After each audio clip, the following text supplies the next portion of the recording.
Ce que les stoïciens faisaient quand tout s'effondrait. Rome, 64 après Jésus-Christ. La ville brûle. Pas métaphoriquement. Elle brûle vraiment. Des quartiers entiers partent en fumée. Des milliers de personnes perdent tout en une nuit. Et toi, tu es Sénèque. Tu as 70 ans. Tu es l'un des hommes les plus influents de l'Empire. Et Néron, l'empereur que tu as conseillé pendant des années, que tu as en partie éduqué, vient de te faire savoir qu'il veut ta mort. Tu n'as pas été arrêté. Pas encore. Mais tu sais que c'est une question de jours. Qu'est-ce que tu fais? Est-ce que tu paniques? Est-ce que tu t'effondres? Est-ce que tu cherches à fuir? Non. Sénèque continue d'écrire. Il envoie des lettres à son ami Lucilius. Il boit du vin avec ses proches. Il réfléchit à la mort. Non pas avec terreur, mais avec une curiosité presque sereine. Et c'est là que je veux t'emmener aujourd'hui. Pas dans le stoïcisme de Pinterest. Pas dans les citations en fond de coucher de soleil. Pas dans le « sois stoïque », ne ressens rien, sois fort. Dans le stoïcisme réel. Celui qui se pratique quand tout s'effondre vraiment. Celui que personne ne t'enseigne. On a tous une image du stoïcien. Un homme de marbre, impassible. Qui regarde le chaos autour de lui avec un petit sourire de sage, les bras croisés, parfaitement en contrôle. C'est une fiction. Les stoïciens que l'histoire nous a transmis, Marc Aurèle, Épictète, Sénèque, n'étaient pas des hommes sans peur. Ils n'étaient pas des machines. Ils n'avaient pas résolu l'équation de la souffrance humaine. Marc Aurèle pleurait la mort de ses enfants. Sénèque avouait dans ses lettres avoir peur. Épictète, ancien esclave, savait très bien ce qu'était l'humiliation et la douleur physique. Ce qui les différenciait, ce n'était pas l'absence d'émotion. C'était ce qu'ils faisaient avec ces émotions. Et surtout, c'était ce qu'ils faisaient dans l'action, concrètement, quand la situation devenait incontrôlable. C'est ça qu'on va décortiquer ensemble. 5 pratiques réelles, ancrées dans les textes originaux, que les stoïciens utilisaient quand leur monde s'effondrait. Et pour chacune, on va voir comment tu peux l'appliquer à ce que tu vis, toi, en 2026. Partie 1. Le mythe qu'il faut d'abord détruire, sois stoïque. Le plus grand contresens de l'histoire. Pratique 1. La séparation radicale. Ce que tu contrôles et ce que tu ne contrôles pas. Quand quelqu'un te dit « sois stoïque », il te dit en réalité « refoule ce que tu ressens, tais-toi, encaisse ». C'est précisément l'inverse de ce qu'enseignait le stoïcisme antique. Les stoïciens avaient un mot pour désigner les émotions non traitées, refoulées, ignorées, pathos. Et pour eux, ces émotions non digérées n'étaient pas une force, elles étaient une faiblesse, une bombe à retardement. Ce qu'ils cherchaient à développer, c'était ce qu'ils appelaient les eupathies, les émotions bien orientées. Pas l'absence d'émotion, l'émotion utile, consciente, canalisée. Concrètement, un stoïcien avait le droit d'avoir peur. Mais il n'avait pas le droit de laisser cette peur prendre les décisions à sa place. Il avait le droit d'être en colère. Il n'avait pas le droit de laisser cette colère détruire ce qu'il avait construit. La nuance est énorme. Et elle change tout à la façon dont on aborde la suite. Mais pourquoi ce mythe persiste? Parce qu'il est plus simple.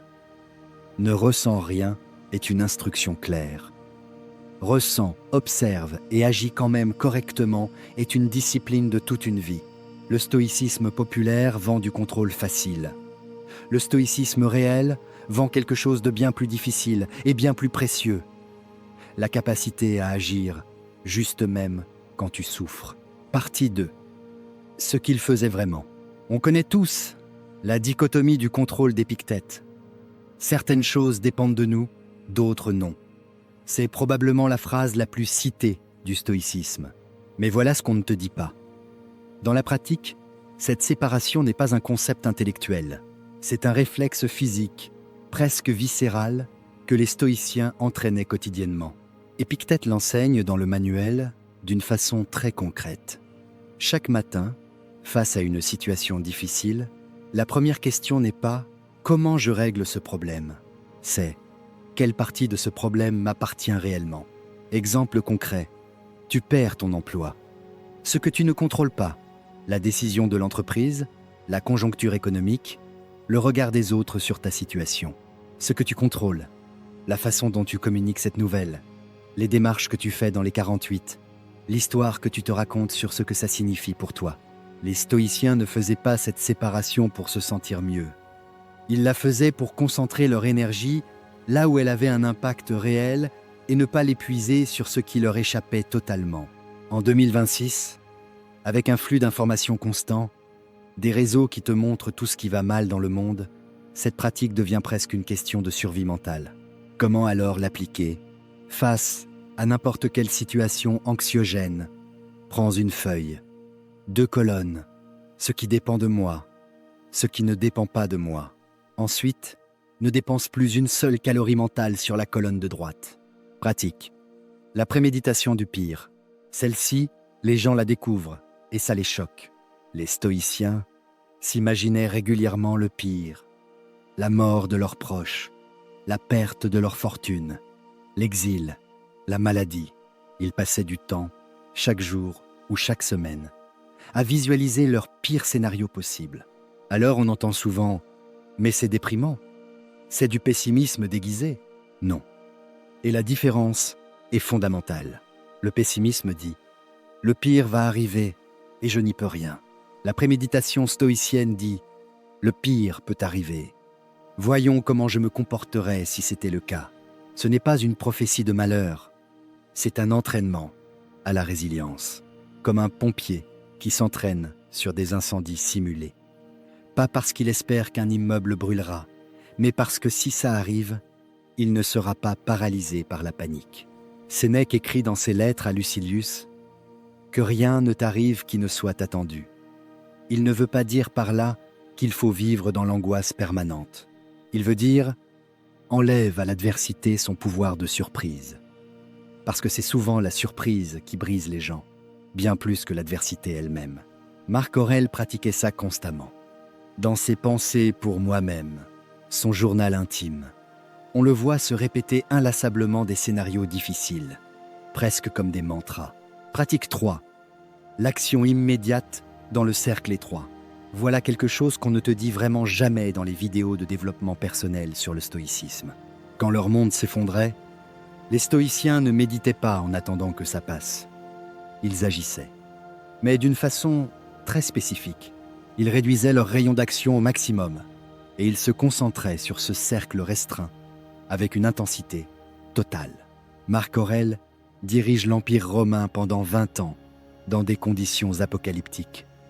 Guerres aux frontières, épidémies de peste qui tuent des millions de personnes, trahisons internes. Comment survit-il mentalement? En se posant chaque matin une seule question. Quelle est la chose la plus importante que je dois faire aujourd'hui dans mon périmètre direct de responsabilité? Pas comment je sauve l'Empire en 10 ans, pas comment je répare l'impossible. Juste, aujourd'hui, là, maintenant. Qu'est-ce que je peux faire de concret? Épictète enseigne ce qu'on appelle la réserve stoïcienne. Cette façon d'agir en se disant toujours « je fais ce que je peux faire et j'accepte que le résultat ne m'appartienne pas entièrement ». C'est l'opposé de la paralysie et c'est l'opposé de l'illusion de contrôle total. Comment l'appliquer? Dans une période de crise, résiste à l'envie de tout régler en même temps. Identifie ton cercle étroit et concentre-toi exclusivement dessus pendant un temps défini. Pratique 4. L'écriture, comme outil de traitement, pas de journalisation romantique. Marc Aurèle écrivait, Sénèque écrivait, Épictète dictait, mais pas pour laisser une œuvre à la postérité, pas pour partager leur sagesse avec le monde, pour eux-mêmes, pour mettre de l'ordre dans le chaos intérieur. Les pensées de Marc Aurèle, je te le rappelle, sont un journal privé. Il se réprimande, il se rappelle à l'ordre. Il répète les mêmes idées, 10, 20, 30 fois, parce qu'il n'a pas encore réussi à les incarner complètement. Ce n'est pas l'œuvre d'un sage qui a tout compris. C'est le carnet de travail d'un homme qui lutte. Sénèque écrit à Lucilius non pas pour l'impressionner, mais pour clarifier sa propre pensée. En enseignant, j'apprends, dit-il. L'écriture n'était pas un ornement dans leur pratique. C'était un outil de traitement cognitif. La psychologie contemporaine a rejoint cette idée. L'écriture expressive, le fait de mettre en mots une expérience difficile, réduit le stress post-traumatique, améliore la clarté décisionnelle et accélère la récupération émotionnelle. Les stoïciens avaient 2000 ans d'avance sur la neurologie du trauma. Comment l'appliquer? Quand tu traverses une période difficile, ne cherche pas à écrire quelque chose de beau ou de cohérent. Écris ce qui se passe vraiment. Les peurs, les contradictions, les colères, pas pour quelqu'un d'autre, pour toi. Et pose-toi cette question que Sénèque se posait chaque soir. Qu'est-ce que j'aurais pu faire mieux aujourd'hui? Pratique 5. Le changement de perspective, la vue d'en haut. C'est probablement la pratique la plus étrange du stoïcisme. Et l'une des plus puissantes. Marc Aurèle avait une technique qu'il utilisait régulièrement et qu'il décrit dans ses pensées. Il se visualisait mentalement en train de s'élever au-dessus de sa propre situation, comme si une caméra prenait de la hauteur. D'abord sa chambre, puis le palais, puis Rome, puis l'Empire, puis la Terre, puis le cosmos entier. De là, haut, il se demandait « Est-ce que ce problème existe encore ? Est-ce que ma colère contre cette personne a encore du sens ? Est-ce que cette humiliation qui me ronge depuis 3 jours a encore de la substance ?» Souvent, la réponse était non. Ce n'est pas du nihilisme. Marc Aurèle ne disait pas que rien n'avait d'importance. Il disait que beaucoup de choses auxquelles nous donnons une importance démesurée, telles que le regard des autres, les petites injustices, les égos blessés, s'évaporent dès qu'on change d'échelle de temps ou d'espace. Il y a une phrase de lui que je trouve particulièrement brutale dans sa vérité. « Pense à tous les médecins qui ont froncé les sourcils sur leurs patients et sont maintenant morts. Pense à tous les astrologues qui ont prédit la mort des autres avec tant de solennité. Pense à tous les philosophes qui ont débattu sans fin de la mort et de l'immortalité. Tous morts. Ce n'est pas du cynisme. C'est une invitation à relativiser maintenant pendant que tu es encore là pour en profiter. Comment l'appliquer ? La prochaine fois qu'une situation te semble écrasante, pose-toi cette question. Dans 10 ans, est-ce que je me souviens encore de ça ? Si la réponse est non, est-ce que ça change la façon dont je la vis aujourd'hui ? Et si la réponse est oui, est-ce que ça change la façon dont je veux y répondre ? Partie 3. Pourquoi on ne t'enseigne pas ça ? Il y a une raison simple pour laquelle le stoïcisme populaire ressemble à des citations sur fond de montagne plutôt qu'à ces 5 pratiques. Ces pratiques demandent du travail.